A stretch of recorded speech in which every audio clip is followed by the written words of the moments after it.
자, 시작하도록 하겠습니다. 이번에 새로운 기수 14기인가 나왔고요. 결혼한 지 7년이 됐고 7살짜리 딸아이가 한 명 있는 부부가 나오셨습니다. 아내분은 22살 때 결혼을 하신 거고 되게 어릴 때 결혼을 하셨죠. 20살 됐을 때 막 만나가지고 한 2년 정도 연애를 하시다가 결혼을 하고 임신을 하셔서 결혼을 하신 것 같아요. 그래서 결혼 7년 차인데 딸아이도 7살. 그래서 남편분의 장점을 아내분께서 얘기를 해주시는데 기념일이라든지 뭐 이런 걸 되게 잘 챙겨주고 커플티 뭐 이런 것도 많이 사주고 선물 같은 것도 자주 사주고 뭐 이런다고 해요. 그리고 일상생활 관찰 필름이 나오는데 남편분이 실제로 되게 자상하십니다. 애정이 좀 넘친 스타일. 근데 이혼 숙려는 남편분이 신청을 하셨어요. 그리고 아내분이 얘기해요. 이혼을 내가 하고 싶은데 남편이 이걸 신청해서 놀랬다라고. 일단 8시에 7살 아이 유치원 등원을 시키고 집안일 같은 것 좀 하고 강아지 산책을 시키는데 남편분한테 전화가 옵니다. 어디냐? 산책 나왔어. 오늘 작업 없어가지고 들어가. 그러면 전화를 왜 한 건데? 아니 CCTV 없길래 전화했어. 남편분 스스로도 의처병이라고 표현하시더라고요. 의처병이 있을 정도로 아내분한테 굉장히 집착을 하시는데 집에 CCTV가 설치가 되어 있고요. 근데 뭐 아이나 강아지들 이렇게 볼 수 있게 하는 그런 CCTV 요즘에 많잖아요. 그걸 통해서 틈이 날 때마다 CCTV를 확인을 하고 아내가 집에 없으면 일단 카톡을 해보고 바로 답장이 안 오면 바로 전화를 해요. 산책을 나가든 슈퍼를 나가든 어딜 나가든 5분 10분만 집을 비워도 바로 전화를 해서 어디 나갔냐, 왜 나갔냐, 그거 꼭 가야 되냐. 그리고 일을 하다가 집 주변을 지나갈 일이 생기면은 몰래 집에 슬쩍 들러서 아내, 와이프 뭐 하고 있는지 슥 보고 나가요. 그 정도로 아내를 빡세게 감시하십니다. 아내분이 좀 불만을 얘기합니다. CCTV 왜 그렇게 보냐고. 누가 올까봐. 누가 와. 아니 그냥 궁금해서. 왜냐면 실시간 영상 보기를 시작하였습니다. 사람이 감지되었습니다. 실시간 영상 보기를 종료하였습니다. 이 CCTV를 보면 본 기록이 남는데 그 기록이 거의 뭐 분 단위로 있어요. 계속 봐요. 계속 봐. 그리고 이제 아내분이 최근에 아이를 등원시켜 놓고 편의점 알바 같은 걸 살짝 하셨는데 편의점 알바 하는데도 기습 방문을 해서 본대요. 그리고 아내만 있을 때 와가지고 얘기를 한대. 방금 손님이랑 왜 얘기했냐. 무슨 얘기했냐. 얘기를 꼭 해야지만 하는 거냐. 어서오세요 손님. 왜 어서 오시라고 한 거냐. 어서 안 오시면 안 되냐. 남편이 자기 스스로 얘기합니다. 저는 질투심이 많아가지고요. 소주병 깨가지고 자해도 해봤고요. 병 깨가지고 제 머리 찌르기도 했고요. 오늘 제 머리 스타일이 조금 평소와 다를 텐데 남편분을 좀 흉내내기 위해서 일부러 이렇게 했습니다. 약간 광기가 좀 보입니다. 여기 남편분이 조금 이상한데 본인의 잘못? 단점 같은 거를 좀 지적받고 있어요. 서장훈 행님이 아 잠깐만요 이러면서 아니 그 아내분이 편의점 알바를 하는데 손님하고 뭐 어떻게 대화를 안 할 수가 있습니까? 대화를 당연히 해야죠. 혼나고 있어. 혼나고 있을 때 남편의 반응 보여드릴게요. 예. 이러고 있어요. 실실 웃으면서 그냥 들어요. 네, 맞습니다. 네. 존나 소름 끼쳐. 시작부터 이상해. 일반적으로 이혼 숙녀에서는 서장훈 씨든 누구든 남편분한테 이런 부분 좀 잘못했다라고 지적을 하면 아 근데 저희 와이프가요. 아 근데 그게 아니고요. 이런 식으로 억울해 한단 말이에요. 보통은. 근데 이번에는 아 이렇게 아내를 그렇게 하냐. 왜 자꾸 감시하냐. 편의점 알바하는데 어떻게 손님이랑 대화를 안 하냐 이러는데 예. 제가 좀 의처증이 있어요. 그냥 이러고 있어요. 이게 약간 덕골 받는 느낌? 약간 진짜가 느껴졌습니다. 이때부터 약간 진짜라는 게 느껴졌어요. 이 아저씨가. 그리고 이제 본인만의 이유는 얘기합니다. 이분이 그 고아 출신이신 것 같더라고요. 부모님이 좀 어렸을 때부터 안 계셨나봐요. 그래서 자기가 어렸을 때부터 가정 환경이 좀 그랬고 사랑을 못 받아봐서 아내한테 집착을 하는 것 같다. 그래서 나는 이거를 멈출 수가 없다. 저 잘못된 거 맞고요. 의처증 맞고요. 근데 못 고쳐요. 그리고 이건 이혼 숙녀에서 여러 번 나오는 건데 보통 남편분이 이렇게 의처증 기질이 있다든지 아니면 애정 표현을 조금 비정상적으로 하는 경우에 서장훈 아저씨가 맨날 얘기해요. 연애할 때 이런 거 없었냐? 있었대요. 그러면 지팔직곤. 자기 팔자 자기가 꼬는 거지라고 항상 얘기하고 이번에도 또 얘기를 했는데 그러면 여자분들이 특히나 어렸을 때 이런 구별을 왜 잘 못할까? 요거는 이제 정신의학 채널 같은 데서 저도 주워 듣는 거지만 여자분도 뭔가 가정이 좀 되게 안정적이지 않았다든지 특히나 아버지와의 관계가 매우 적절하지 않았을 경우에 조금 더 많이 있는 사례들인데, 남자가 극적인 애정 표현을 할 때 그게 되게 큰 사랑인 걸로 해석을 좀 잘못하는 경우가 많다고 해요. 특히 어린 여자분들이. 그러니까 어릴 때 나쁜 남자에 끌린다 이거랑은 조금 다른 건데, 그래서 이분 같은 경우도 20살 때 지금 남편분을 만나서 22살 때 결혼을 했잖아요. 그 나이에는 평소에 기념일 같은 것도 잘 챙겨주고 애정 표현도 많고 나만 바라보고 나만 좋아해주는 이 남편이 되게 사랑꾼처럼 느껴졌을 거예요. 물론 이분이 만약에 30살 때 이런 남자를 만났다면 그렇게 생각하지 않았겠지만, 어릴 때는 그런 착각을, 오해를 많이들 한다고 합니다. 근데 이러면 박미선 아줌마 말이 얼추 신빙성이 있는 거 아닌가? 저는 박미선 아줌마의 말이 틀렸다고 말을 한 적은 없습니다. 제가 예를 들어 볼게요. 흑인들은 범죄를 너무 많이 저질러. 제 말이 틀렸나요? 이론적으로 봤을 때 실제로 흑인분들의 범죄율이 더 높죠. 근데 어떤 흑인이 지나가자 쟤 범죄 일으킬 것 같아 라고 말을 한다면 이건 인종차별이죠. 저는 그런 면에서 박미선 씨를 지적한 거죠. 한 개인이 남자를 만날 때 저는 좀 화목한 가정에서 자란 분을 만나고 싶어요. 문제될 게 없습니다. 근데 유명한 연예인이 TV에 나와서 요즘 결혼 정년기 여성분들한테 조언 좀 해주세요 라고 했는데, 화목한 가정에서 자란 남자를 만나세요. 그 남자의 아빠가 자기 아내한테 한 행동을 그 남자가 당신한테 할 겁니다 라고 말을 하는 거는 마치 인종차별 같다는 거죠. 저는 그걸 지적한 겁니다. 그리고 이제 아이가 유치원에 등원을 했고 남편분은 일용직 노동을 하고 계세요. 근데 오늘 일이 없어가지고 아침에 출근을 했다가 다시 집에 들어오셨어요. 아까 전화할 때 집에 지금 들어간다고 말해주려고 전화를 한 거였고, 집에 들어와서 이제 옷을 갈아입고 잠깐 쉬는데 아내분이 아이 등원도 시켰고 강아지 산책도 시키고 와서 땀이 나셔서 샤워를 하러 들어가셨어요. 그래서 문을 당연히 닫고 샤워를 시작하시니까 샤워기 소리가 나잖아요. 샥 소리가 나잖아. 남편이 거실에서 핸드폰을 이렇게 하고 있다가 귀가 커져 천천히 화장실 쪽으로 다가가고요. 화장실 문을 조용히 엽니다. 뭐야, 문 열지 마, 보지 마. 휴대폰 있나 해가지고 문 닫을게. 그리고 샤워를 하고 있는 아내의 휴대폰을 받아옵니다. 네 거 휴대폰 줘. 그리고 아내의 통화 기록, 카톡 기록, SNS 기록을 싹 한번 뒤집니다. 몇 년 전까지는 위치 추적도 해놨었대요. 핸드폰으로. 근데 자기가 생각해도 이게 너무 심한 것 같아서 위치 추적은 최근에 그만뒀다고 합니다. 이제 아내분이 또 저녁에 씻으러 들어가셨어요. 남편이 안방에서 핸드폰 보면서 놀고 있다가 또 샤워기 소리 샥 들리니까 침대에서 쓱 일어나더니 또 조용히 화장실로 가서 문을 힐끔 열고 들어오지 마. 알았어. 훔쳐보기에 실패하자 갑자기 담배 피러 가야겠다 이러면서 현관문을 열고 밖으로 나오고요. 담배에 불을 붙이고 그 현관문 바로 옆에 화장실 창문이 있어요. 그 창문을 또 이렇게 열다가 안에서 씻고 있는 아내분이 창문 열지 마, 다 보여, 여기서 하지 말라고. 알았어. 담배 피우고 있어.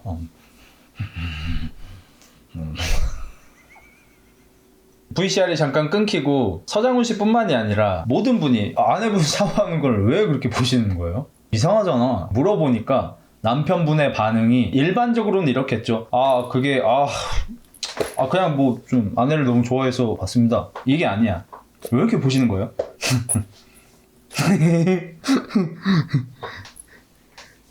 그냥 와이프를 너무 좋아해가지고.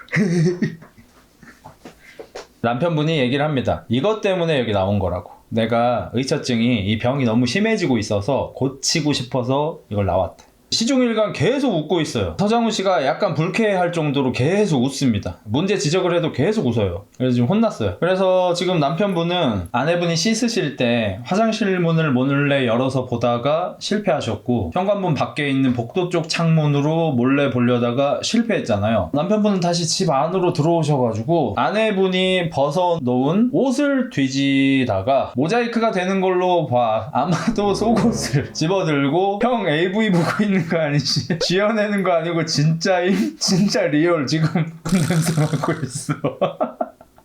그래서 왜 맞냐고 물어보니까 그냥 습관적으로 맞는데, 서장훈 아저씨가 얘기합니다. 저거 중병인데.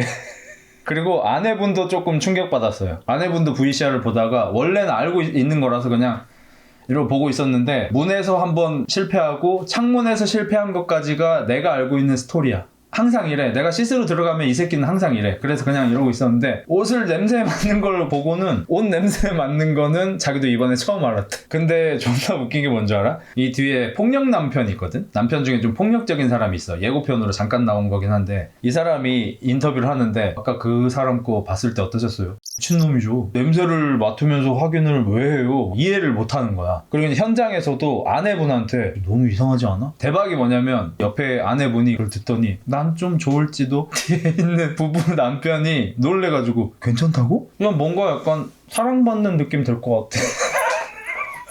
그냥 내 몸매가 예뻐서 봐주는 거잖아. 뭐 나쁘지 않을지도? 진짜. 그러니까 이게 천생연분들이 있다니까. 결국에는 누구도 이해할 수 없는 행동을 보고 난 좀 저거 괜찮을지도 이런 분들이 계셔. 잘못 만나서 그렇지 끼리끼리 잘 만난 애가 아니에요. 지금 괜찮을지도라고 말하는 건 다른 부부 아내분이에요. 뒤에 있는 분. 실제 아내분은 지금 소름끼쳐하고 있어요. 아내분이 씻고 나와가지고 둘이 앉아서 서로 대화를 하는데 사실 대화라기보다는 아내분의 절규. 넌 나 아무것도 못하게 하잖아. 필라테스 가고 싶다고 해도 필라테스 옷 때문에 못 가게 하고, 헬스장 가고 싶다 그러면 헬스 자기랑 같이 가자 그러고, 산책도 제대로 못하게 하고, 개 산책 나가도 어디 갔다 오냐 그러고. 남편분도 부정을 하지 않아요. 개인 인터뷰 시간인데 저는 와이프가 어디 간다고 하면은 무조건 반대하고요. 그래도 간다고 하면 무조건 쫓아다니고 줄줄 쫓아다니고, 막 생리대 사러 간다? 그것도 제가 가서 사오고, 산책을 간다? 혼자선 절대 안 돼. 나랑 같이 가. 샤워해? 내가 샤워 시켜줄게. 머리 감아? 내가 머리 감겨줄게. 원래는 거의 이 정도 수준이었는데 지금 조금 풀어준 거래. 원래는 샤워도 혼자 못하게. 서장훈 씨가 초반부터 박아요. 아내분한테. 왜 이혼 안 하시는 거예요? 애기 때문에? 아내분은 대답합니다. 애기 때문 플러스 저도 잘못이 있어서.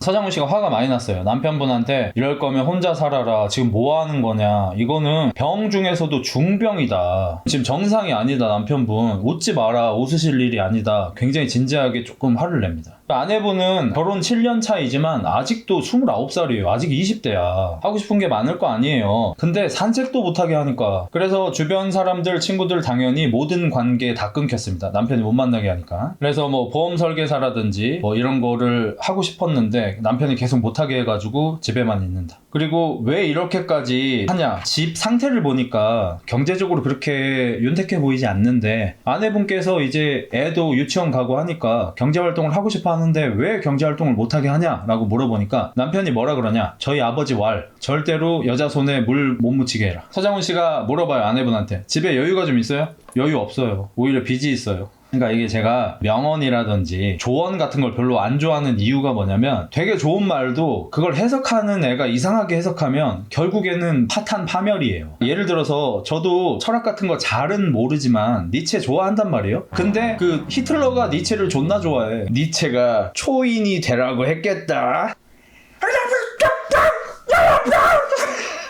해석하는 새끼가 이상하게 해석하면은 파멸이야. 그래서 이것만으로도 사실 이미 이혼 사유인데, 이제 남편 쪽 증거 영상이 나옵니다. 남편이 이렇게까지 소위 의처증이 심해진 이유, 작년 9월이 문제입니다. 와이프가 외도를 했어요.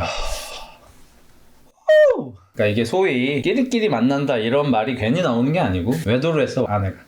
작년 9월에 들켰어요. 이거 본 친구들 많을 텐데 이거 스포일러 안 해줘서 고마워요. 이 정보를 알아야 하는 타이밍이 있는 거예요. 초반부터 알면 안 돼. 처음에는 남자가 이상하게 연출이 되잖아. 이유가 있잖아 다. 근데 내가 진짜 이해가 안 되는 게 뭐냐면, 이 아내분은 자기가 바람핀 과정을 남편한테 지금 설명해주고 있어요. 그러니까 남편 입장에서는 왜 자기가 이렇게 된 건지 제작진도 알아야 하니까, 이걸 테이프에 담아야 하니까 일부러 그 일에 대해서 물어본 건 맞아요. 근데 그때 너 바람 폈을 때 어쩌다 그렇게 된 거야? 이렇게 물어봐. 근데 아내분이 굉장히 성심성의껏 그 과정을 알려줘요. 설명을 해줘. 난 약간 NTR충인가 했어. 정말 천인이 공로할 게 뭐냐면, 바람을 핀 대상이 자기 절친의 남편이에요. 그러니까 쌍바람인데 심지어 어디서 뭐 그냥 모르는 사람이랑 바람 피고 이런 것도 아니고 자기 절친 여자가 있어. 아내의 절친이. 자기 절친의 남편이랑 바람을 핀 거야. 2개월간. 7월에 처음으로 성관계를 가졌고 9월에 들킨 거예요. 남편은 이제 그런 증거 자료 같은 것까지 보게 된 거야. 자세한 얘기는 좀 생략이 됐는데 증거 사진 같은 거 내용 같은 걸 내가 보게 됐다. 그게 아직도 안 잊혀지고 나한테 트라우마로 남아서 원래도 내가 의처증이 있었는데 그게 지금 너무 심해진 거다. 이게 병이 됐다. 내가 봐도 내가 심하다. 그래서 이혼 종료를 신청한 거다. 그리고 자기가 어떻게 바람을 핀 건지에 대해서 오해받는 게 되게 싫은가 봐. 남편이 너가 그 남자를 좀 유혹했냐는 식으로 질문을 하니까 되게 억울하다는 듯이 아니 그게 아니고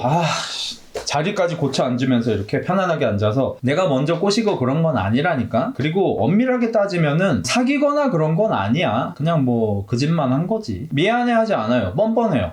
여기서 좀 많이 놀랬습니다 저는. 그리고 나는 지금 오빠한테 좀 서운해. 나한테 서운하다고? 너가 바람을 펴놓고 내가 그걸 용서를 해줬는데 나한테 서운하다고? 난 좀 서운한 게 뭐냐면은 왜 단 한 명도 내 편을 들어준 사람이 없어? 아니 내가 바람 폈어. 미안해. 내가 잘못한 거 맞아. 인정. 근데 왜 단 한 명도 내 편을 들어주지 않는 거야? 오빠는 내 편을 들어줘야 되는 거 아니야? 실제로 한 말이에요. 그러니까 네가 네 친구 남편이랑 바람을 폈고 내가 그걸 용서해줬는데 내가 네 편을 들어주지 않아서 서운하다는 그런 말이지? 라고 말을 하고 싶으시겠지만 남편분이 어휘력이 좀 떨어져서 답답해 하시기만 해요. 그래서 왜 그런 말을 하냐라고 이렇게 되물으니 이 여자는 말하길 아니 그놈 와이프는 편 들어주더만. 나랑 바람핀 놈 있잖아. 그 와이프 내 친구 걔는 자기 남편 편을 들어줘. 걔가 나한테 뭐라 그랬는 줄 알아? 아니 우리 남편이 너 꼬신 거 맞다 그래. 근데 꼬신다고 넘어가면 되냐? 이러면서 나한테 막 욕을 하는 거야. 아니 걔는 자기 남편 편을 들어줘. 근데 왜 오빠는 내 편 안 들어줘? 왜 나한테 바람 폈다고 뭐라고 하기만 해? 그래서 이제 아내분이 감정이 격해지시고 막 이렇게 말을 해. 네가 잘했으면 내가 그랬겠냐. 나도 힘들어서 그랬다. 어쩔 수가 없었다. 그러니까 소위 네이트 판식 논리 구조를 갖고 계세요. 여자가 그 어떤 잘못을 해도 남자 탓임. 여자가 바람이 났다면 남편이 충분히 사랑해주지 않아서 그런 거임. 여자가 남편 돈으로 몰래 쇼핑 같은 걸 하다 걸렸어도 너 때문에 마음에 공허함이 있어서 쇼핑으로 푼 거임. 남자가 잘못을 했기 때문임. 이런 네이트 판식 논리 구조를 기본적으로 갖고 계셔. 그래서 내가 바람을 폈지만 그건 잘못했어. 인정했으면 넘어가. 근데 내가 바람 펴서 미안하다고 했는데 왜 아직까지 뭐라고 해? 그리고 내가 바람 피고 나서 나랑 바람 핀 남자의 아내는 나한테 뭐라고 하더라? 자기 남편이 꼬셨다고 한들 왜 넘어갔냐고 나한테 뭐라고 하더라? 그러면 거기는 그 남자도 나한테 뭐라고 하지? 그 여자도 나한테 뭐라고 하지? 그럼 당신이라도 내 편을 들어줘야 되는데 왜 당신도 나한테 뭐라 그래? 3대1이야. 내 편은 대체 누가 들어주는 거야 그러면? 정신이 나갈 것 같은 논리구조. 그리고 바람핀 대상이 자기 절친의 남편이잖아요. 심지어 바람핀 기간이 그 절친이 임신 중일 때. 그러면 일반적으로 내 친구가 임신 중일 때 그 친구의 남편이랑 잤다면 부끄러워서 고개도 못 들어야 하지만 이 여자분의 논리는 이렇습니다. 아니 왜 다 내용만 하는데 아니 마누라 임신 중인데 바람핀 새끼가 더 나쁜 새끼 아니야? 왜 나한테만 뭐라 그래?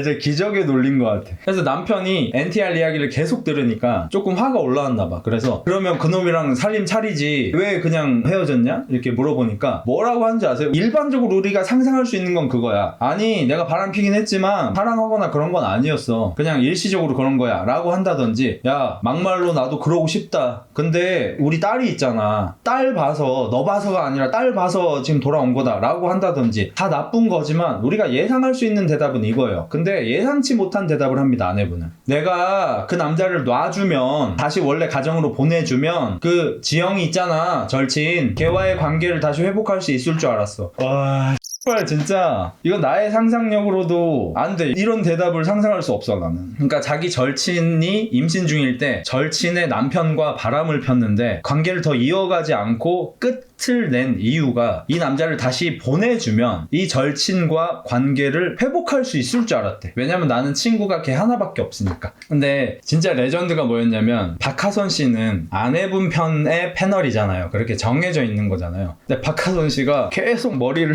막 쥐어뜯고 서장훈 씨가 하선아 너 머리 망가져. 머리 그만 만져. 막 이러는데도 저 근데 이거 드라마로 찍어본 적 있어요.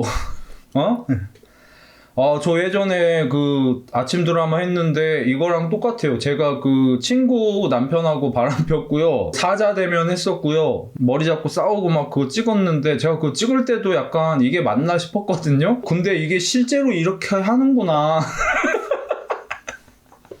드라마로 이런 불륜을 찍은 배우분이 근데 이거 현실성이 좀 떨어지지 않아요 작가님? 현실은 더 냉혹하단다 하서나. 그리고 목격했다. 서장훈 씨는 뭐라고 표현을 했냐면, 나는 요즘에 이혼 숙녀를 찍으면서 무슨 생각을 하냐면, 이 한국이라는 나라 안에 내가 살고 있잖아. 근데 요즘에 내가 살면서 듣도 보도 못한 이런 일들을 매주 이렇게 보다 보니까 이 한국이라는 나라 안에 또 다른 나라가 하나 더 있나 봐. 바치칸처럼. 그 나라에서는 이렇게 자기 하고 싶은 대로 막 다 하고 요상한 사람들이 모여 사는 그런 나라가 있는 것 같아. 이렇게 얘기를 해.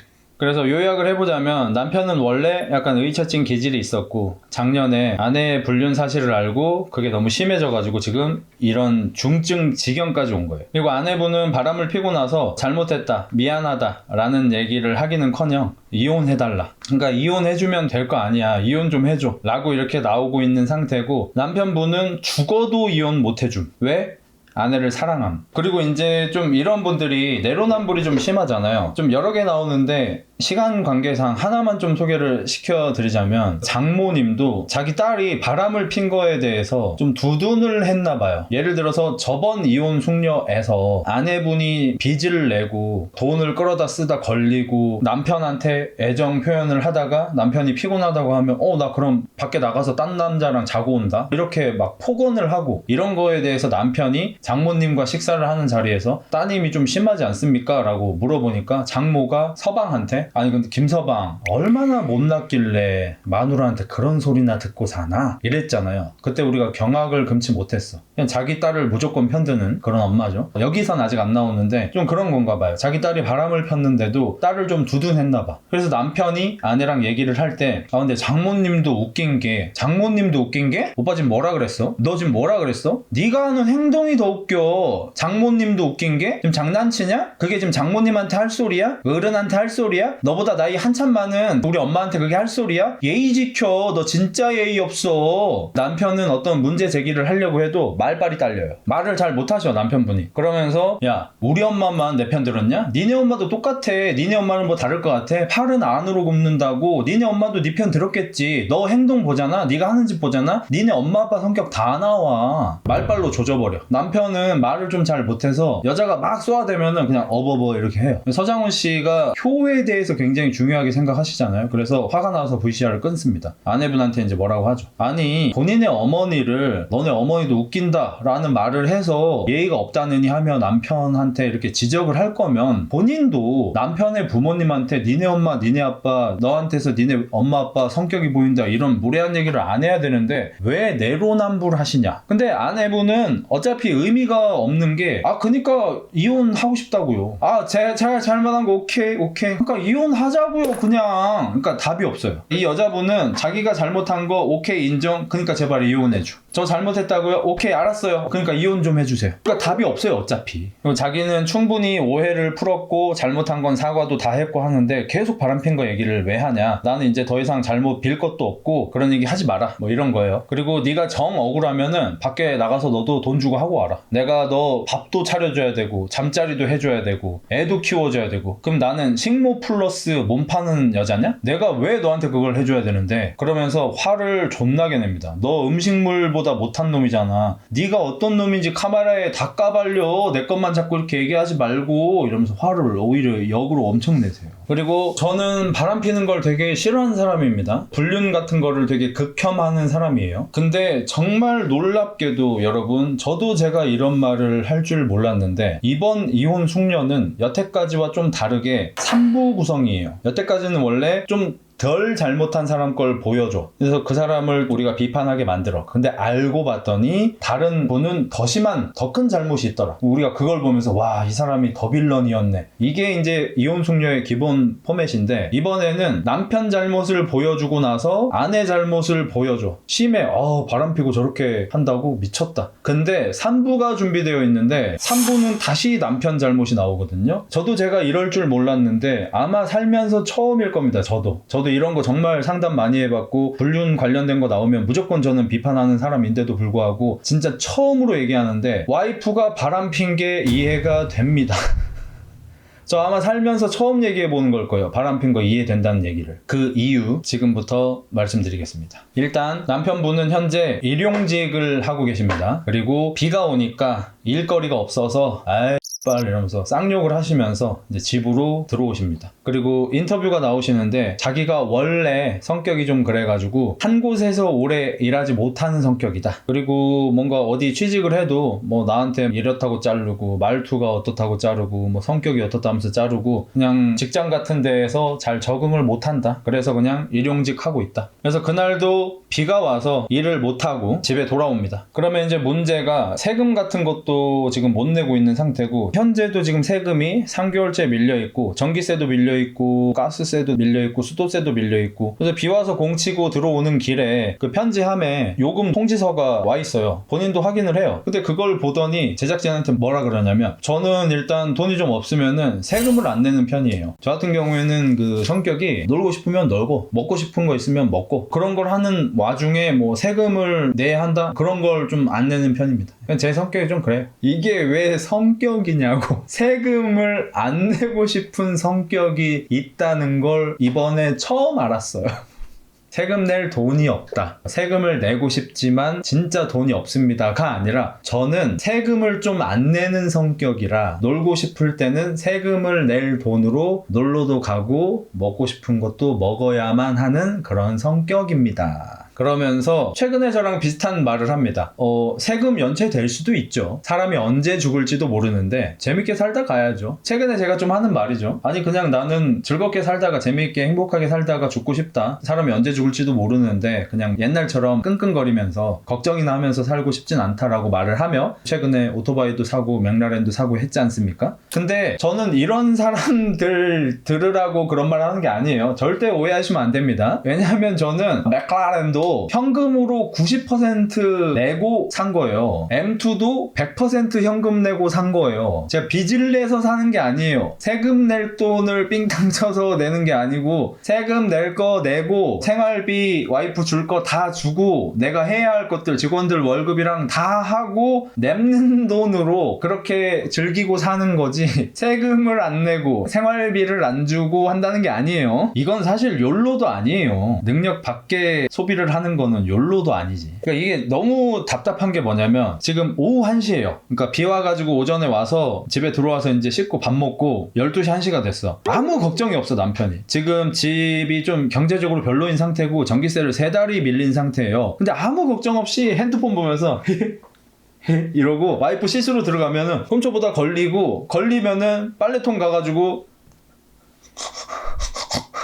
이러고 있어. 이거는 나는 살짝 솔직히 얘기해서 이렇게 내가 해야 할 일보다 본능이 앞선 사람을 보면 좀 지능이 떨어져 보이거든요. 그래서 점점 그렇게 보이기 시작하고 있습니다. 근데 그런 와중에 아내 씻고 나오니까 자자. 잠이 와야 자지. 누워있다 보면 잠 와. 걱정 1도 없어. 집이 지금 파산인데. 그리고 아내는 일하고 싶잖아 지금. 아내는 보험 설계사를 하고 싶고 유치원 선생님을 하고 싶어 해요. 하다못해 편의점 알바라고 하고 싶은 상태야. 집에 돈이 없으니까. 근데 지금 이렇게 노동력이 충만한 20대 30대 남녀가 평일 대낮 1시에 침대에서 핸드폰 쳐보고 있어. 집은 파산을 했는데. 아내는 일을 하고 싶어도 남편이 못하게 해서 할 수가 없어. 그리고 이제 점심 먹을 시간이 되니까 배달 시켜 먹재, 남편이. 배달 먹을 돈 있나? 아내가 대답하죠. 없지. 돈 아껴야지. 그냥 먹고 이제 돈 벌면 2, 3만 원 모으면 되지.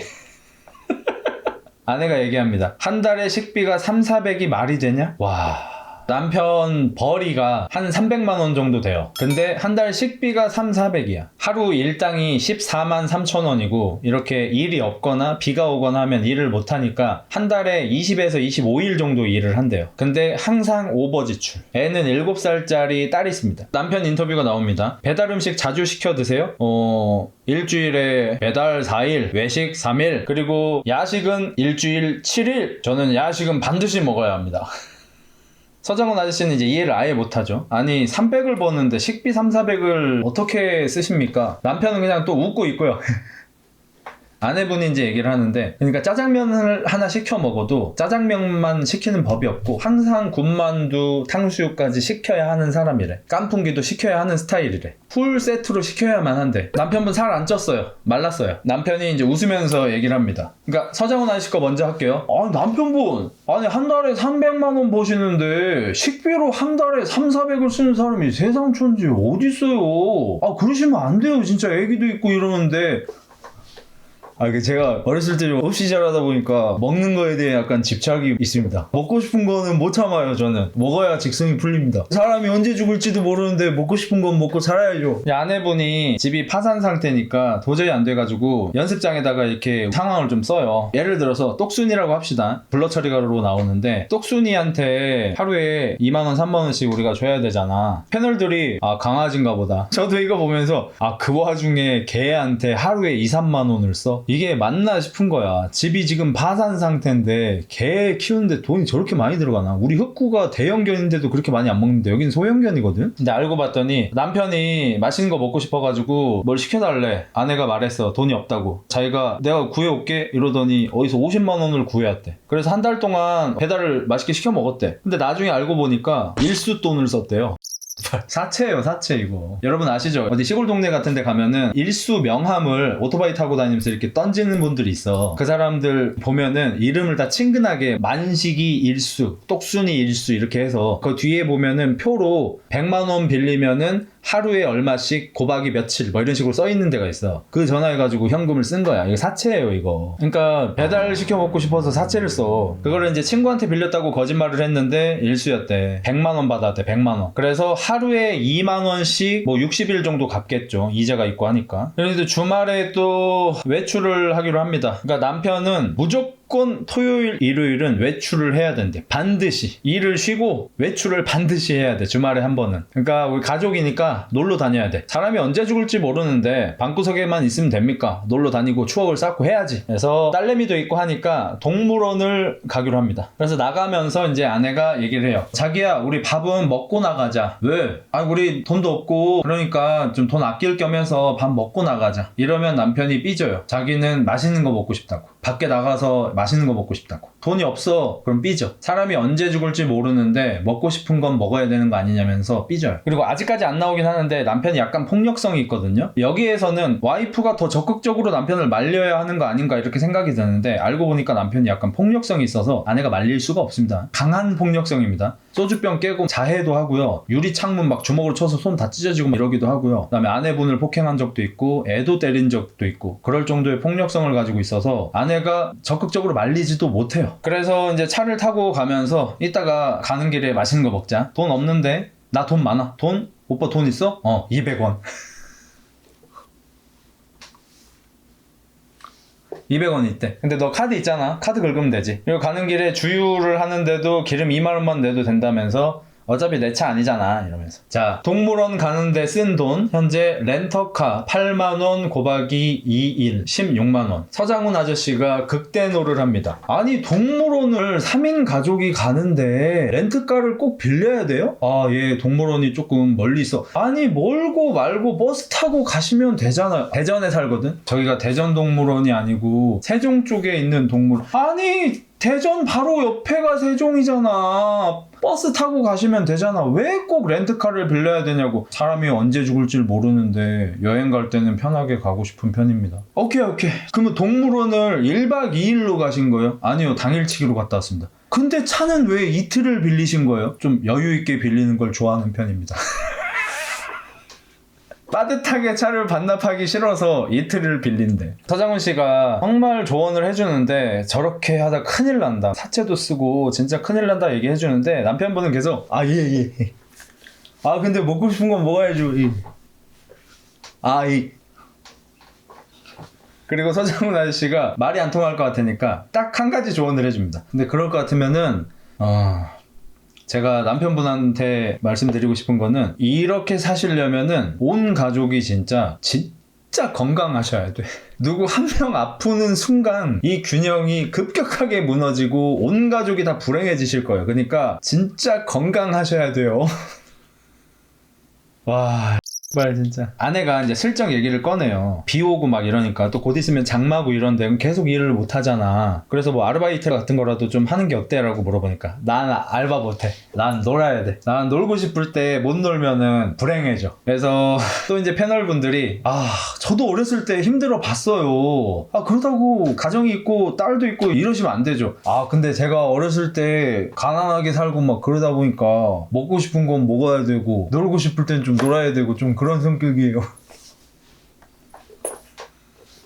제가 이거 보면서 어떤 생각을 했냐면요. 최근에 이제 국가적으로 진행을 했던 빚을 탕감해주는 그런 제도가 있었잖아요. 저도 이제 세금을 좀 꽤 많이 내는 편인데 내가 낸 세금이 이런 사람들의 빚을 탕감해주는 쪽으로 쓰이는 게 참 싫다라는 생각을 좀 했습니다. 나는 먹고 싶은 거 참고 놀고 싶은 거 참고 일하고 그렇게 해서 돈을 벌고 돈을 모으고 세금을 많이 내게 되는 상황까지 열심히 달려온 건데 이 사람은 돈을 안 벌고 놀면서 돈도 없으면서 돈 쓰고 사채 쓰고 맛있는 거 다 먹고 이러면서 빚을 지고 나라에서 나 같은 사람들이 낸 세금으로 이 사람들 빚을 탕감해 주는 게 좀 불합리하다라는 생각을 했습니다. 탕감받은 분들이 전부 다 이런 사람들은 아니겠지만 그래도 당장 이걸 보니 그런 마음이 좀 들었습니다. 그리고 이제 돈가스 집에 와서 아내분은 간단하게 먹자고 해요. 그러니까 뭐 돈가스 단품 정도 얘기하겠죠. 돈가스 단품 하나에다가 우동 큰 거 하나 시키면은 얼추 조금씩 이렇게 맛보고 먹을 수 있잖아요. 참고로 제가 일본의 다운타운이라는 개그 듀오를 되게 좋아하고 그 듀오들 중에서 마츠모토 아저씨가 지금은 이제 사고 쳐서 활동을 중단하셨는데 그분이 어렸을 때 진짜 소위 찢어지게 가난했어. 식구는 뭐 한 4-5 식구 되고. 그래서 이 사람의 이야기를 크리스마스 송으로 만들어서 일본에서 되게 대박을 친 그런 노래가 있을 정도였는데 그게 바로 쭈니 형이 어렸을 때부터 우리 집은 가난했었고 이거 엄마가 짜장면 싫다고 한 이야기처럼 짜장면집에 데려가서 엄마는 짜장면 안 좋아해 이러고 아들만 짜장면 시켜준 그 이야기처럼 이 아저씨는 크리스마스 이브 날에만 이제 외식을 했었는데 집이 너무 가난해서 패밀리 레스토랑이 일본은 옛날부터 좀 잘 돼 있었잖아요. 미군들이 빨리 주둔을 해서 패밀리 레스토랑을 가서 이제 엄마 아빠는 밥을 안 드시고 아들이 2명인가 있었는데 아이 2명한테 마츠모토하고 마츠모토 형한테만 카레를 시켜준 거야. 부모님은 굶고. 이제 그 이야기를 노래로 만들어가지고 이제 크리스마스송 대박이 났었거든요. 그러니까 제가 생각하는 가난은 약간 그런 거거든요. 저도 어렸을 때 좀 그랬고. 근데 이분은 참지 않아요. 주머니에 200원밖에 없지만 돈가스 집에 들어왔고 아내분이 그러면 조금만 시키자. 돈가스 하나랑 우동 하나 시켜서 나눠 먹자 라고 하니까 사람은 언제 죽을지 모르는데 먹고 싶은 건 먹어야지 이러면서 돈가스 정식 2개를 시키셨고요. 치즈 스틱 하나랑 새우튀김 하나랑 콜라를 따로 또 주문을 하셨습니다. 이러면 한 5만원 이상 나오죠. 그래서 서장훈 씨가 얼마나 이게 좀 냉택이 없어 보였는지 식사를 하고 있는데 이렇게 보다가 잠깐만 저거 정식 시켰지. 서장훈이 300억짜리 빌딩이 있는 사람인데 선수 시절에 연봉을 5억 10억씩 받았던 사람인데 이 VCR을 한참 보더니 잠깐만 돈가스 정식 시킨 것 같은데? 정식 시켰지. 그러니까 박하선 씨가 이렇게 보더니 저기 새우튀김은요 따로 시킨 거예요. 그러니까 서장훈 아저씨가 정식에 포함된 거 아니야 튀김? 보통 정식에 튀김은 포함이 안 돼요. 돈가스하고 우동이 나와요. 서장훈 아저씨가 이 사람 진짜 이렇게 많이 시킬 필요가 있는 거예요?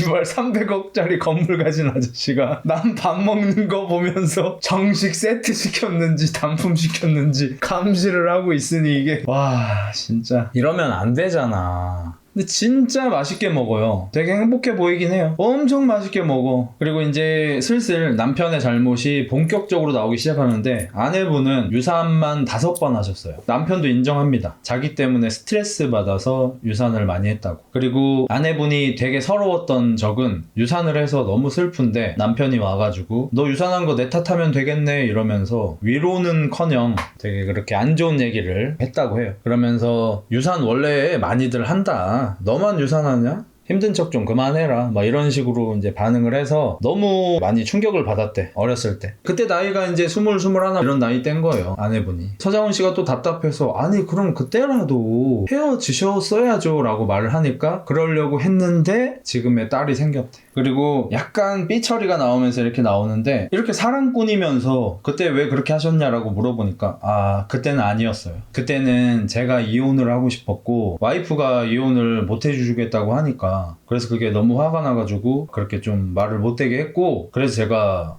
와이프 배도 발로 찼어요. 와 여기에서 이제 진짜 환멸이 느껴지더라. 그러니까 아내분은 좀 안 좋은 남자라는 걸 느끼고 이제 헤어지고 싶었는데 딸아이가 생긴 거예요. 임신 중인 상태죠. 근데 이제 남편이 계속 망나니 같은 짓을 했고 이혼하고 싶은데 이혼하자고 이제 하는데 아내가 임신 중이니까 이혼 못 한다고 말을 하니까 이제 막 쌍욕도 하고 때리기도 하고 배도 발로 차고 막 그랬대. 근데 이 이야기가 나오고 있는데 제가 남편분의 표정을 좀 모사를 해볼게요.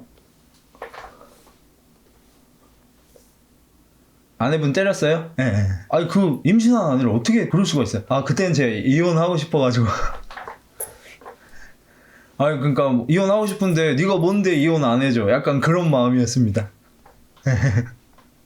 그리고 왜 이렇게 욕을 많이 하냐 입이 좀 걸어요. 그러니까 20살 때부터 노가다를 하다 보니까 그렇게 됐다. 그리고 이제 다 묵음 처리가 돼서 나오진 않는데 아내분한테 그냥 막 빨는 년 님 그냥 욕을 막 내뱉는 거예요. 그걸 이제 아까 치면은 편집해서 안 보여줬고 지금 이제 보여주는 거고 사랑꾼 같은 개소리를 쳐하지 말고 요거는 제가 요즘에 이혼숙녀 할 때마다 반복적으로 하는 말 같은데 남자들 중에서 남성성, 남자의 희생 이런 것들에 대해서 되게 많이 오해하는 분들이 있는데 예를 들어 아내한테 폭력적인 모습 육체적으로 내가 너보다 훨씬 뛰어나다 우월하다라는 모습을 보이면서 내가 남자답다고 느끼는 진짜 버러지 벌레 같은 새끼들이 있는데 그건 남성성이 아닙니다. 남자다운 것도 아니고요. 진짜 남성성이 뭐냐면요 내가 배고프고 내가 먹고 싶은 게 있지만 돈가스가 너무 먹고 싶지만 참고 내 아이가 먹고 싶은 걸 사주는 게 남성성이에요. 내가 너무 놀고 싶지만 놀지 않고 아르바이트라도 하루 하고 나서 돈 때문에 걱정하고 있는 와이프한테 10만원 벌어왔어 라면서 와이프한테 10만원을 주는 그게 남성성이고 남자다움이고 남자의 책임감이에요. 이게 운동에서도 되게 비슷한데요. 소위 자기가 되게 남자답다라고 느끼는 남자들 중에 지능이 매우 떨어지는 애들이 나 어제 술을 얼만큼 마셨다. 나 이번 주에 며칠 연속 술을 마셨다. 나 승질로 하면 내 성격 아무도 못 말려. 나 운전하는데 운전 같이 했다. 나 어제 고속도로에서 220km로 딱지 끊겼다. 이런 걸 자랑하면서 자기가 남자답다고 표현하는 사실상 지능이 좀 떨어지는 남자들이 적지 않습니다. 근데 진짜 남자다운 건 뭐냐면요. 식단 관리를 철저하게 하면서 몸을 만드는 사람이 정말 남자다운 거예요. 격투기 체육관에 가서 하루도 안 빠지고 성실하게 격투기 훈련을 해서 진짜 강함을 손에 넣은 사람이 진짜 남자다운 거예요. 남자다움을 일시적인 호기로 착각하는 분들이 있어요. 일시적인 호기는 그냥 범죄 같은 거예요.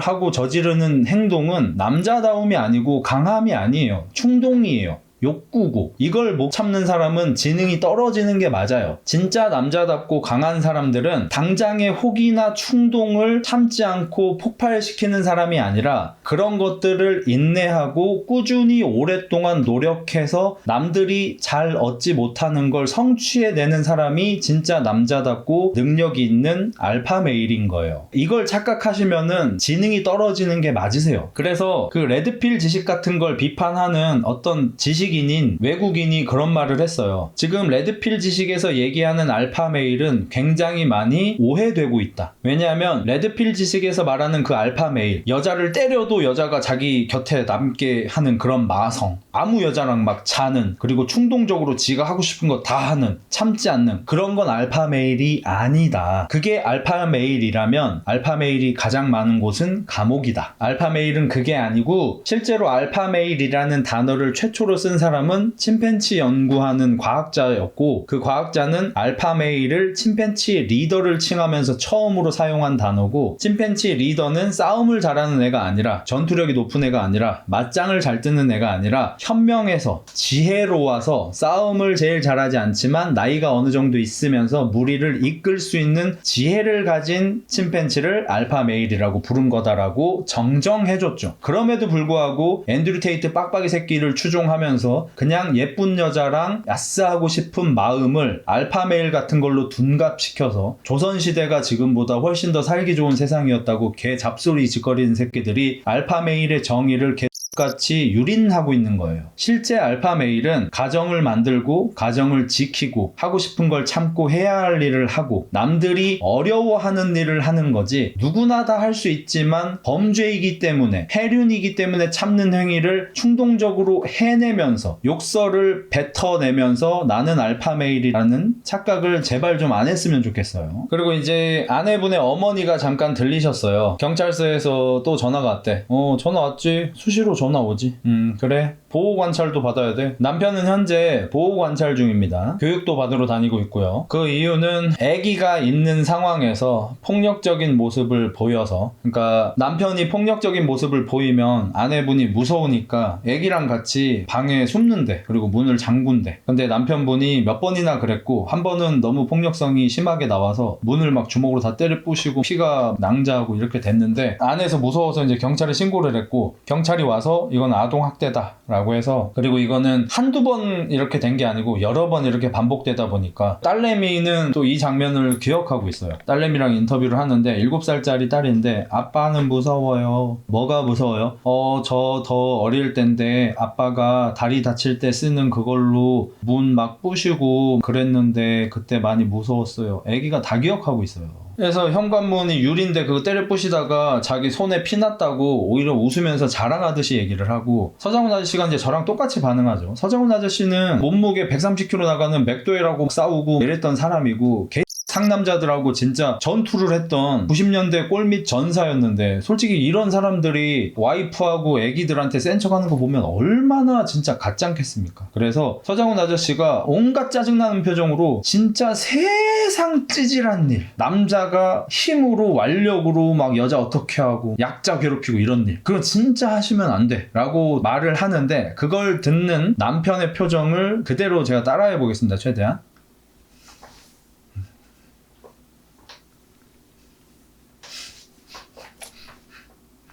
이러면서 듣고 있어요. 그리고 제가 이제 좀 하남자분들한테도 그런 얘기 하잖아요. 너네가 사랑이라고 생각하는 그 감정 사랑 아니다라고 말을 하고, 그런 것들 때문에 좀 상처받은 분들도 한두 명씩 있더라고요. 그게 뭐냐면 여기서도 똑같이 나오는 건데, 이 남편은 아내를 너무 사랑하기 때문에 바람을 폈어도 내가 용서를 해줬고 죽어도 이혼은 없다. 난 아내를 너무 사랑한다라고 얘기하잖아요. 그러니까 이 사랑을 증명하는 행위도, 내가 이 여자를 너무 사랑해서 미칠 것 같은 이 감정이 곧 사랑은 아니에요. 사실은 이거는 집착이나 성욕이 결합된 굉장히 정신병스러운 그런 감정 중에 하나라고 저는 생각하고요. 진짜 사랑하는 감정이 있으면 내가 사랑하는 사람이 원하는 걸 해줘야 되죠. 나 진짜 사랑해. 널 위해서 내 목숨도 바칠 수 있어. 아니, 목숨 같은 거 바치지 마시고요. 그냥 공부를 열심히 하셔서 좋은 대학교를 가셔서 좋은 직장을 잡으셔서 높은 연봉을 받으세요. 제가 원하는 건 그거예요. 내가 그런 건 해줄 수 없지만 난 진짜 널 위해서 뭐든지 다 할 수 있어.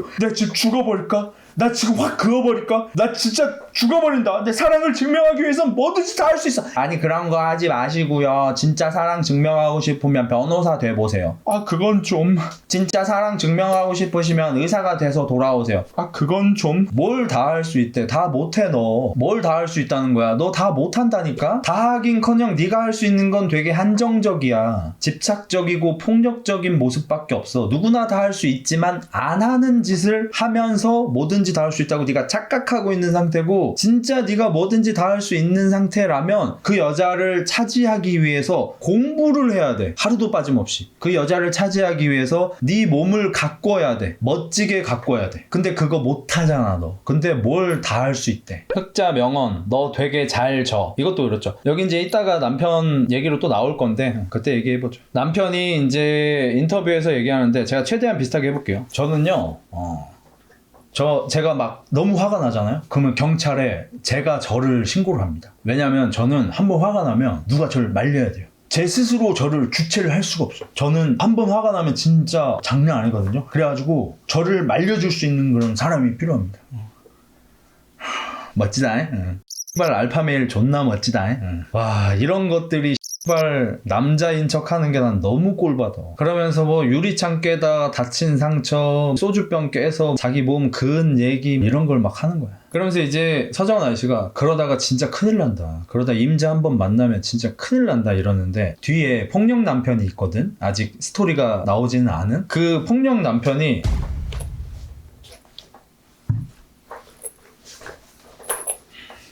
이러더니 개인 인터뷰가 갑자기 나오는 거야. 이 사람들 게 아닌데. 아까쯤에 앞선 부부 사연 들으면서 어떤 생각하셨어요? 뭐 자기 한번 화나면 못 말리고 뭐 그런다는데 저는 그거 들으면서 이따가 나한테 좀 안 좋은 눈빛 같은 걸 보낸다? 그러면은 잡들이 한번 해야겠는데? 뭐 이런 생각했습니다. 의로운 주먹이노 멋진 폭력. 이런 분들한테도 제가 감히, 저는 뭐 싸움을 못하는 밥이지만 감히 한 말씀 드리자면, 싸움을 그렇게 잘하시면 격투기 선수를 하세요.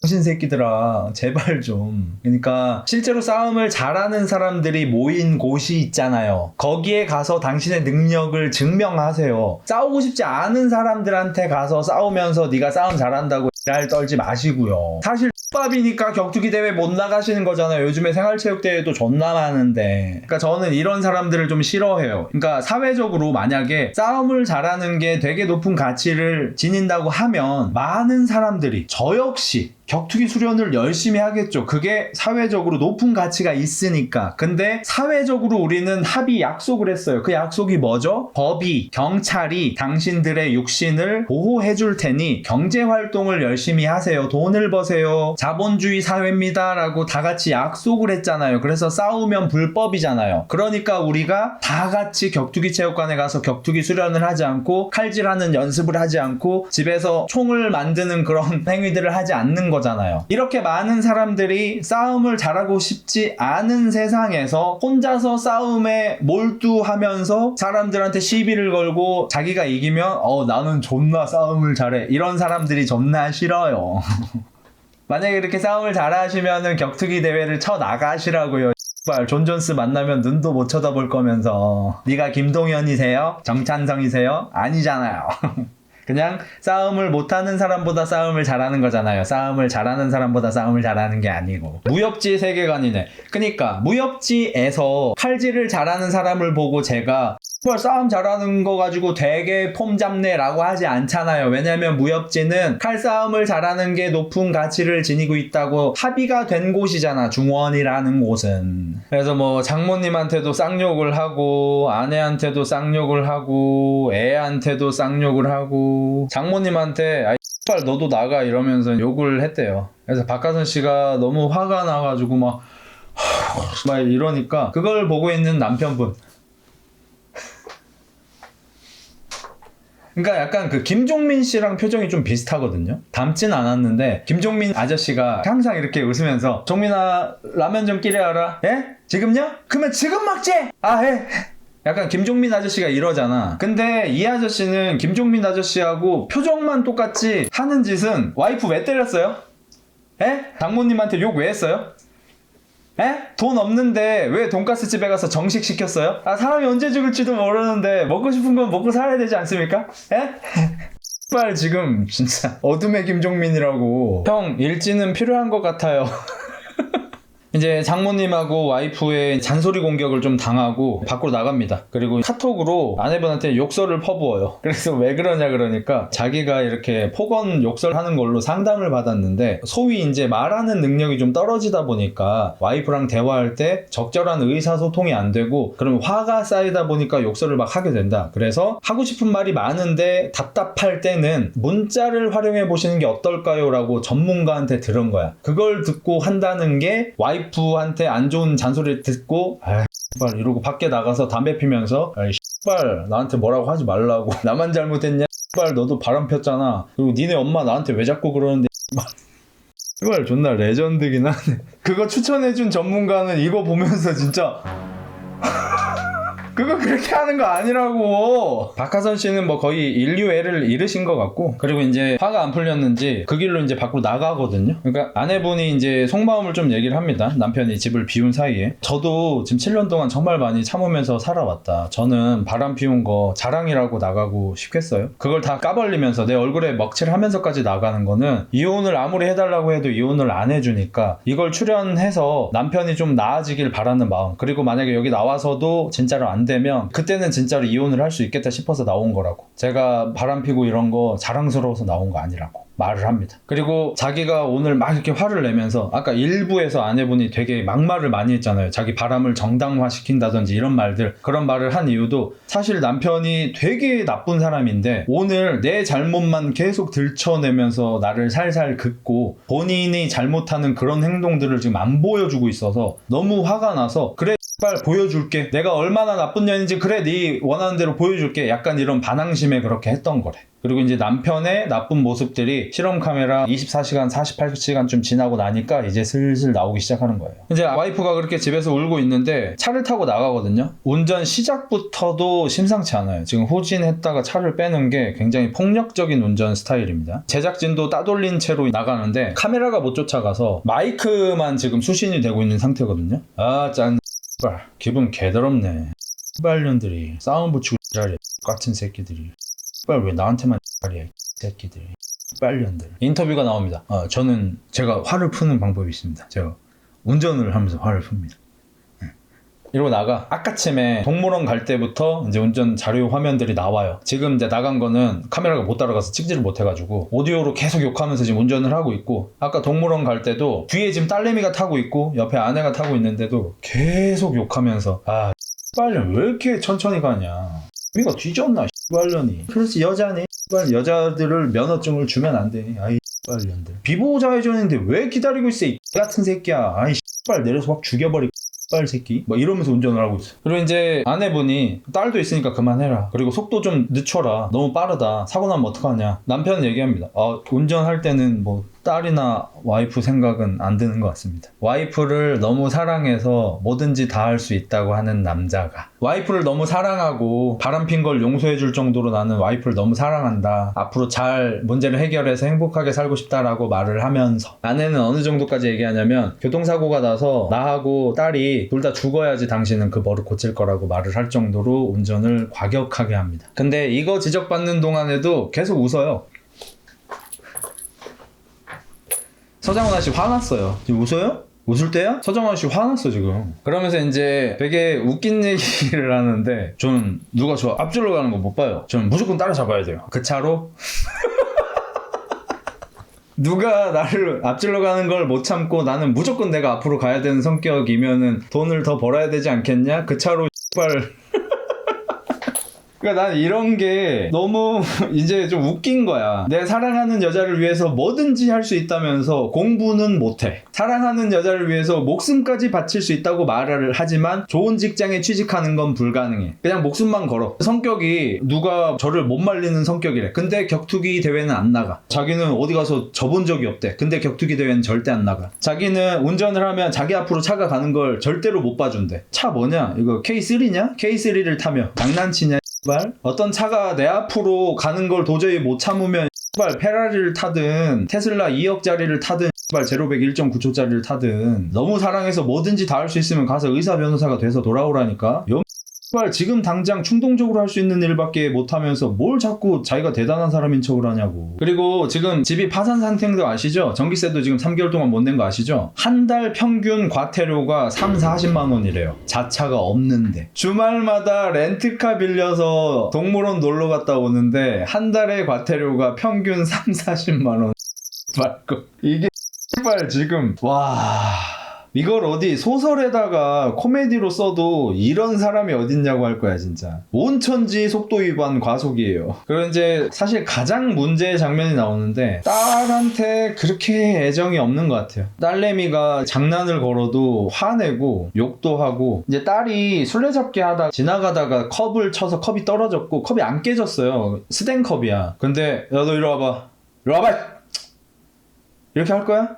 어? 하지 말라고 했지 내가. 아니 정말 이건 실수잖아. 제가 이제 바람핀 거 실수라고 얘기하고 이런 거 되게 싫어하잖아요. 실수가 아니다 그거는. 근데 7살짜리 애기가 술래잡기 하다가 팔로 컵을 쳐서 떨어뜨리는 건 진짜 실수잖아. 근데 이거를 무슨 일부러 잘못한 사람처럼 잡들이를 하냐고. 딸내미는 아빠 맨날 무섭다 그러고 아빠가 화내고 폭력적으로 한 거 기억하는 거 얘기해주고, 그리고 내가 진짜 너무 성질나는 게 뭐냐면 나는 이거 솔직히 좀 지능 문제라고 생각하거든요. 자 봐봐, 이 남자의 지론이 뭐야. 사람은 언제 죽을지 모르니까 먹고 싶은 거 먹고 놀고 싶을 때 좀 놀고 즐기면서 살고 싶다잖아. 동물원을 갔다가 토이샵을 지나가게 됐는데 딸내미가 장난감 하나를 갖고 싶다고 조금 때를 썼어.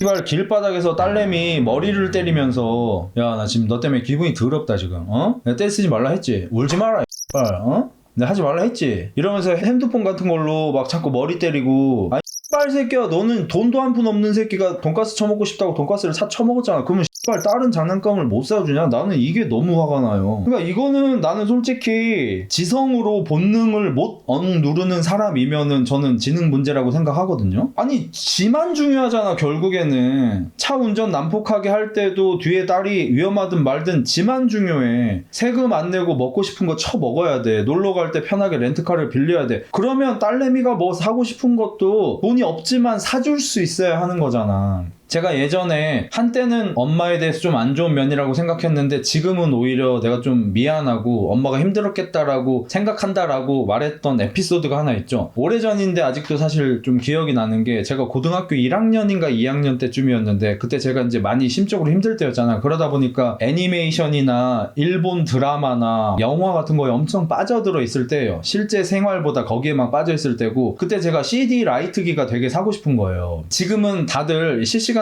볼 수 있는 환경이지만 그때는 파일을 다운받아서 봐야 했을 때고, 그런 것들을 간직하기 위해서 CD에다가 그 파일을 넣는 장치가 필요했는데 그게 CD 라이트기거든요. 그래서 CD를 굽는다라고 표현을 했어요. 그때 우리 집이 되게 많이 가난했는데 제가 엄마를 들들 볶아가지고 CD 라이트기를 20 얼마짜리를 사서 CD는 한 장에 500원인가 하는 거를 사가지고 내가 좋아하는 애니메이션이랑 영화 같은 걸 구워가지고 그 컬렉션을 보면서 즐거워했어. 철이 없어도 너무 없었죠. 근데 그런 에피소드들이 있고 이런 사람을 보니까 화가 너무 많이 나는 거야. 그러니까 우리 엄마도 경제관념 같은 게 그렇게 좋은 사람은 아니에요. 그래서 평생 저축다운 저축을 잘 못 해보셨고, 저축은커녕 하루 벌어 하루 먹고 한 달 한 달 생활비 걱정하고 이런 인생을 살아오신 분이야. 이제 그러다 보니까 우리 어머니도 경제관념이 그렇게 뛰어난 분은 아니셨는데 적어도 우리 엄마는 본인한테 경제관념이 잘못되지 않았어요. 나한테 쓴 거야. 내 동생한테 쓴 거고. 그걸 제가 철들고 나서 생각하니까 너무 미안한 거야. 그러니까 제가 20대 초반 중반 이럴 때 내 친구들은 다 대학교 다니는데 대학교도 못 다니고 어디 노가다 뛰고 그 돈 집에 갖다 주고 이런 생각을 하다 보니까, 아니 우리 엄마는 어떻게 저축 한 푼을 안 해놨냐, 경제관념이 조금 안 좋으셨나 보다 이런 생각을 했었는데,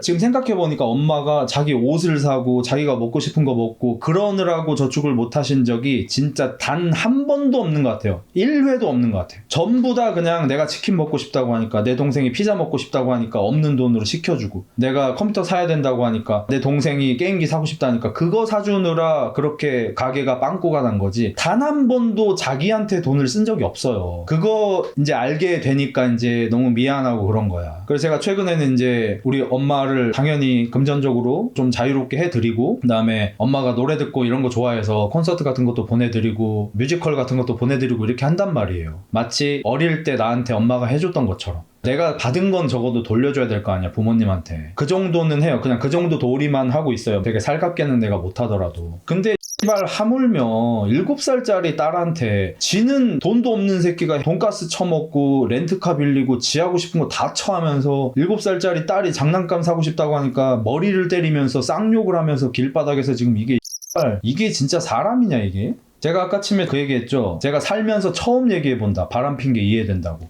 저 진짜 이런 거 리뷰 같은 거 제가 많이 하잖아요. 영화 같은 리뷰도 하고 진짜 바람핀 거가 이해된다고 태어나서 처음 얘기해봐요. 저는 이거는 이혼을 해야 되는 게 맞고 다들 이 장면을 보고 너무 괴로워합니다. 서장훈 아저씨는 미쳤구나 미쳤어라고 하고 서장훈 아저씨가 진심을 다해서 얘기합니다. 이혼이라는 제도는 두 분 같은 부부들 때문에 있는 것 같습니다. 이혼을 하셔야 합니다. 이혼을 추천드려요. 자기는 가정을 이렇게 돌보고 이런 것들을 배우지를 못한 사람이 와 진짜. 그러면서 인터뷰가 나오는데 뭐라고 하는지 아십니까? 와, 난 진짜 이거는 저는 인간 실격이라고 느껴지는 인터뷰인데 자기가 딸 3살 때까지는 딸바보였대. 근데 4살 때부터는 이제 그러지 않고 사실 이제 다 컸으니까 딸 빼고 와이프랑만 단둘이 여행을 다니고 싶대. 자기 인생에서 딸은 필요가 없대. 이게 씨발 사람이 할 소리냐 이게? 7살짜리 딸한테 이제 다 컸으니까 필요 없대. 와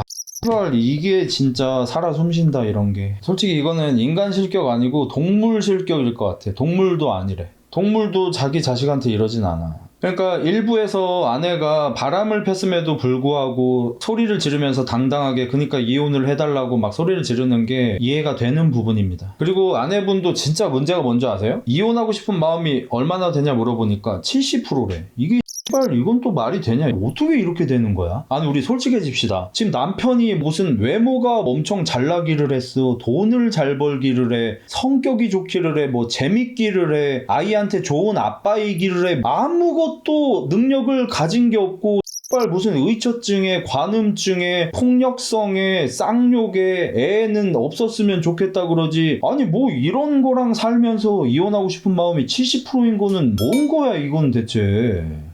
저는 애들한테 함부로 하는 사람을 참기가 좀 많이 어렵거든요. 너무 싫어요 진짜. 너무너무 싫어. 진짜 최고 싫어. 최악으로 싫어. 저는 지금 아이를 안 낳고 있잖아요. 제가 아이를 잘 키울 수 있는 자신이 없기 때문에 안 낳고 있는데 이런 걸 볼 때마다 그래서 좀 더 화나는 거일지도 모르겠어요. 와 내가 이렇게 심사숙고를 하는데 와 저렇게 막 한다고? 저게 진짜 아빠 자격이 있는 거야 저게? 그냥 유전자만 자기 걸 저렇게 주면 아빠인 거야? 이게 너무 화가 나 솔직히. 저런 집에서 큰 딸이 페미니스트가 된다면 너네는 그거를 비판할 수 있겠어? 난 못하겠어. 예전에 저랑 친분이 있던 여자애 중에 빼미 같은 게 나오지도 않았던 때인데도 불구하고 인터넷에서 어디 뭐 이상한 사이트 같은 데 막 들락거리면서 빼미에 심취해 있던 애 있다 했잖아요. 걔는 진짜 남자에 대한 혐오가 가득한 애였거든. 처음에 나도 이제 걔를 별로 안 좋게 보다가 걔랑 친한 애가 나랑 친한 애랑 겹쳐가지고 이제 어쩔 수 없이 좀 봤었는데 나중에 이제 걔랑도 조금 친분이 생기니까 나중에 자기 사정 얘기를 좀 해주더라고. 자기가 비정상인 걸 자기도 안대. 걔는 진짜 극도로 싫어합니다. 그러니까 길 가다가 남자가 이렇게 자기 쪽으로 걸어오면은 이렇게 몸을 피하면서 다닐 정도로 그렇게 싫어하는 애였는데 나중에 걔한테 사정을 들어보니까 이제 거기도 아빠가 문제였어요. 아버지가 폭력적이고 엄마만 일하고 엄마 거 돈 가져다가 술 먹고 엄마 때리고 막 뭔지 알죠? 뻔하죠. 걔도 이제 집이 그때 뭐 포항이었나 뭐 그랬을 거예요. 집도 조금 시골 같은 데였고. 그러니까 이제 걔가 아빠에 대한 혐오가 남성에 대한 혐오가 된 애였고. 그래서 저는 이제 걔는 나중에 이제 빼미 같은 게 많이 나왔을 때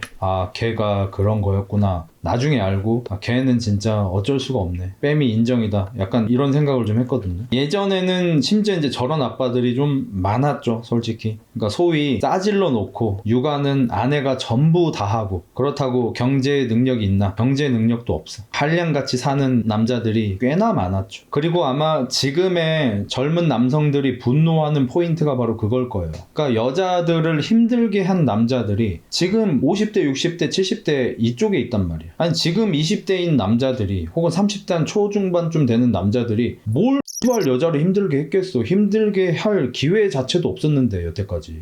그러니까 그런 같은 짓은 5, 6, 70대가 다 싸질러 놨는데 5, 6, 70대랑 지금 그런 피해를 겪어보지도 않은 20대, 30대 여자랑 손을 잡고 지금 20, 30대 남자들을 잡들이하는 그런 정책 같은 거에 투표를 하고 이런 게 진짜 개 코미디긴 하죠. 지금 20, 30대 남자들이 여자를 팼냐고. 5, 60, 70대 걔들이 자기 와이프 두드러 패고 딸내미 두드러 팼지. 근데 그 위에 남자들은 스윗한 척 처하고 있고 그런 피해를 실제로 당하지도 않은 20, 30대 여자들은 꿀을 빨고 있고 이런 것 때문에 지금 20, 30대 남자들은 빡이 도는 거겠죠. 남자가 실실 쪼개는 거 왜 그러는 거임? 저는 사회성 부족 때문이라고 생각합니다. 어떤 표정을 어떤 리액션을 해야 하는지 잘 몰라서. 이혼숙녀 리뷰는 여기서 마무리하겠습니다. 화가 많이 나가지고 얘기하기도 조금 힘들고 내용은 다 말씀드렸습니다. 아내분 문제, 남편분의 문제 다 말씀을 드렸고 중간에 이제 말을 못한 게 있고 정확하게 얘기하면 원래 제가 이걸 아까쯤에 볼 때 아내분 편 나올 때 했던 생각인데 뒷부분 보고 그 말을 안 하는 게 낫겠다고 생각해서 안 하긴 했지만 제가 남편이 이런 사람인 줄 모르고 아내가 바람핀 게 되게 문제일 때 들었던 생각이 뭐였냐면 제 구독자분들 중에는 20, 30대 남성들이 많다 보니까 제가 외국인 노동자 특히나 중국 노동자들을 좀 두둔하는 듯한 발언을 하면 좀 싫어하는 분들이 있잖아. 그리고 좀 심한 경우에는 뭐 극좌 헬스, 흑자 중국인 막 이러면서 비아냥거리기도 하고 근데 만약에 아내분이 그냥 바람펴서 나쁜 사람이었다 라고 끝이 났다면 제가 하고 싶었던 말이 뭐였냐면 만약에 외국인들을 이렇게 받아들이는 거를 그렇게까지 싫어하고 견제하면 이런 여자들이 힘을 갖는 세상이 될 수밖에 없다는 얘기였어요. 우리나라 출산율이 0.7밖에 안 되니까 아이를 낳지 않는 이런 거에 대해서 우리는 아니지만 많은 분들이 여성분들을 비판하곤 하잖아요. 근데 그것과 외국인 분들을 자꾸 이렇게 쫓아내려고 하는 게 양립할 수는 없어요. 왜냐면 아이를 많이 낳지도 않으면서 전 세계에서 아이를 가장 적게 낳으면서 여자로서의 권리를 전부 다 누리려는 사람들의 파워를 줄이려면 외국인 여성들이 우리나라로 들어와서 아이를 많이 낳아주는 방법밖에 없어요 사실. 그래서 원래는 이런 얘기를 좀 하려고 했었어. 여자분 바람피는 내용 나올 때. 근데 뒤에를 보니까 이런 얘기를 도저히 못하겠는 거지. 그럼 중국인 말고 일본인들을 받자. 일본인들이 여길 왜 와? 뭐 잡아올 거야? 납치할 거야? 어차피 우리보다 소득 수준이 꽤 차이 나게 적은 나라의 사람들만 올 거잖아. 그럼 당연히 중국 쪽 많이 올 거고 동남아 쪽 많이 오겠죠. 형 뭐 우크라이나랑 우즈벡도 우리보다 적던데 거기는 서쪽으로 가지 않겠냐? 동쪽으로 안 오고? 야 너가 진짜 솔직히 가슴에 손을 얹고 한번 생각을 해봐. 네가 우크라이나 우즈베키스탄 여자야. 지금 우리나라가 너무 가난해가지고 좀 부유한 나라로 시집을 가고 싶어. 오른쪽을 보니까 한국이랑 일본이 있어. 왼쪽을 보니까 프랑스, 독일, 영국이 있어. 왼쪽으로 갈래? 오른쪽으로 갈래? 이걸 지금 말이라고 쳐하고 있냐? 너도 안 할 선택을 왜 하래? 그리고 일본 분들 요즘에 한일 커플이 많아지는 건 맞지만 거기는 연애 결혼이잖아. 지금 우리가 말하는 건 사실상 매매혼 얘기하는 거고 연애 결혼이야 일본에서도 오고 뉴질랜드에서도 오고 호주에서도 오고 미국에서도 오고 다 오겠죠. 그건 이제 연애 결혼하는 거니까 전 세계에서 다 올 수 있지. 근데 그 숫자가 매우 미비하고 많이 오시는 분들은 결국에는 매매혼의 성격을 띈 결혼들인데 그거는 우리랑 경제력 차이가 많이 나는 나라들밖에 올 수가 없잖아요. 그래서 제 생각은 변함이 없어요. 중국이든 동남아든 그런 곳에서 우리나라로 시집 오는 사람들 차별하지 말고 대우 잘 해드리고 물론 범죄 일으키고 이러면 당연히 쫓아내야죠. 근데 그런 거 말고 정상적으로 잘 일하고 사시는 분들이면은 대우 잘 해드려가지고 그분들이 아이 많이 낳으시고 그분들이 한국인 되는 거예요. 언제까지 단일 민족이에요. 단일 민족 이미 끝났어요. 지금 출산율로 끝났고 외국인 분들이 들어와서 아이를 낳아 주셔야지.